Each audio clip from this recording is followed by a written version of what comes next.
اب آج کی چلے تیسری خبر جو ہے وہ میں آپ سے شیئر کرتا ہوں، چھوٹی سی۔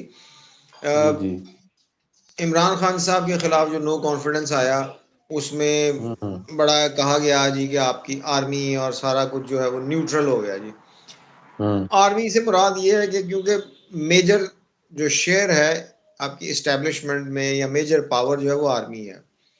بہرحال آج ایم کیو ایم کی طرف سے ایک بیان کل کا آیا ہوا تھا، پہلے تو ذرائع کے حوالے سے تھا کہ جی ایم کیو ایم نے بھی رابطہ کیا تھا سابق army chief general Qamar Javed Bajwa سے عمران خان صاحب کے خلاف جب ووٹ آف نو کانفیڈنس ہوا، تو عمران خان باجوہ صاحب نے ان کو تو کہا کہ بھائی آپ سوچ لیجئے، دیکھ لیجئے جو آپ کے لیے بہتر ہے، جو آپ کی پالیٹکس کے لیے بہتر ہے، آپ وہ کام کر لیجئے۔ یعنی انہوں نے ان کو چھوٹ دے دی، کھلا ہاتھ دے دیا کہ آپ جو چاہتے ہیں آپ کر لیں۔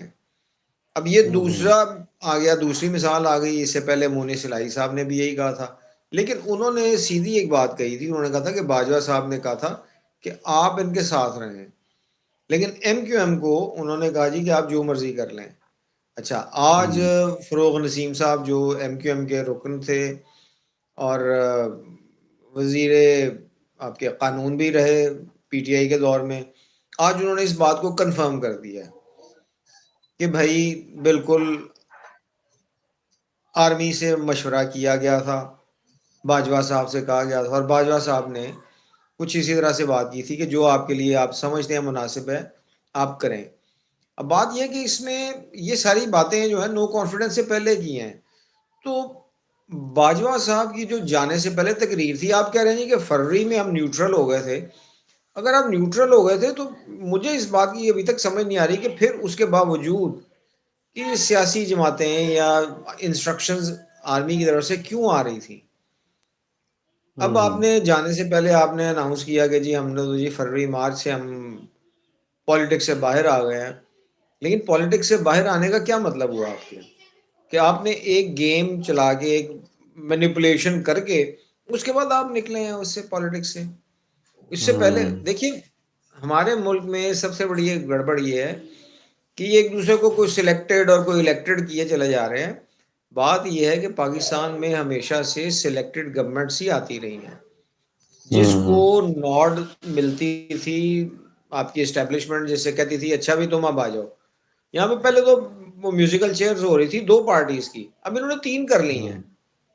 تو مسئلہ یہ ہے کہ کیا ان باتوں سے جو مونی سلائی صاحب نے اور فروغ نسیم صاحب نے، یعنی ایم کیو ایم اور پی ایم ایل کیو نے جو باتیں کی ہیں، اس سے کیا نتیجہ نکلتا ہے؟ میں اس کو نتیجے کو میں تو خود نہیں کرنا چاہتا سامنے، میں اپنے دیکھنے والوں پہ چھوڑتا ہوں کہ وہ اس کو دیکھیں اور سمجھیں کہ ہمارے ملک میں پالیٹکس ہماری کیا ہے۔ آپ دیکھیے کہ سے یعنی جب بھٹو صاحب کو، ذوالفقار علی بھٹو صاحب کے اگینسٹ گڑبڑ ہوئی، اس وقت بھی انہی لوگوں نے، آرمی آئی، یہی سیاست دان تھے جو ان کے مخالفین مٹھائیاں تقسیم کرتے تھے۔ اسی طرح جب بے نظیر بھٹو کی گورنمنٹ 90 میں ٹاپل کی گئی، اس وقت پھر انہوں نے مٹھائیاں تقسیم کی۔ تو بات یہ ہے کہ ہمارے ملک میں یعنی سیاسی قیادت کا اتنا بحران ہے کہ یہ لوگ جو یہ چھوٹے چھوٹے قدوں والے ہیں، جو اپنے آپ کو سیاستدان بھی کہتے ہیں، معذرت، یہ لوگ ہمیشہ سے آرمی کی بیکنگ سے آتے رہے ہیں، یا چلے آپ اس کو اسٹیبلشمنٹ کہہ لیجئے۔ تو بات یہ ہے کہ آرمی کیا اتنے سال کے بعد واقعی پیچھے ہٹ گئی ہے؟ یہ سوال آپ جس سے آپ ملیں، جس اپنے دوست سے، جس جگہ پہ بھی آپ ہوں، آپ ان سے پوچھئے۔ میرے نزدیک تو بس اللہ پاک ہمارے ملک پہ کرم فرمائے، ہمیں اس ملک کو، آپ کو، ہمیں اپنے حفظ و امان میں رکھے، کیونکہ ہم نے تو یہاں پہ رہنا ہے۔ یہ جو باہر سے آ رہے ہیں، اگر کچھ گڑبڑ پھر ہوئی تو انہوں نے پھر ٹکٹ کٹانا اور باہر بھاگ جانا ہے، چاہے وہ سلمان شہباز صاحب ہوں، چاہے وہ شہباز شریف صاحب ہوں، چاہے وہ نواز شریف صاحب ہوں، یا مریم صاحبہ ہوں۔ تو اللہ پاک سے دعا ہے کہ اس ملک کو قائم دائم رکھے، ہمیں اپنے حفظ و امان میں رکھے۔ آمین آمین. تھینک یو ویری مچ شاہ جی، آپ کا پوائنٹ کا اوکے جی، بہت بہت اوکے. شکریہ. Thank you. اللہ السلام حافظ. علیکم.